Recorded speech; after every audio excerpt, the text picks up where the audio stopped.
Siç u zëtuam në zgjedhje, ky mandat do të jetë mandati i rritjes së përvitshme të pensioneve. A e dëgjuat kryeministrin sot? Premtoi se pensionet do të rriten duke nisur nga 1 janari 2026. Ja si do të jetë rritja e pensioneve sipas kategorive. Pensioni urban i plot do të rritet me 1.800 lekë në muaj. Pensioni i pjetshëm do të rritet me 800 lekë.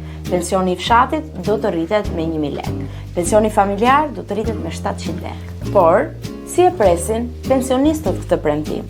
Ja çfarë na thanë disa prej tyre. Po mendimi im është pa besueshëm. Po nuk kam besim se mund ta bëj këtë vizë pensioni. Është një mendim shumë i mirë, nëse me vërtet pensionet do rriten edhe nuk do indeksohen siç janë indeksuar deri tani.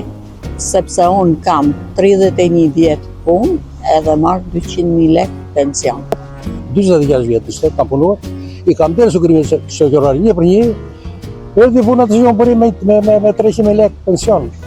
Në fund të mandatit, qeveria synon që pensioni mesatar në qytet të shkojë në 40.000 lekë nga 27.350 lekë që është sot, dhe pensioni rural të shkojë 18.000 lekë nga 11.500 lekë që është aktualisht. Po ju, si mendoni? A do të përmbushet ky angazhim? Na shkruani në komente.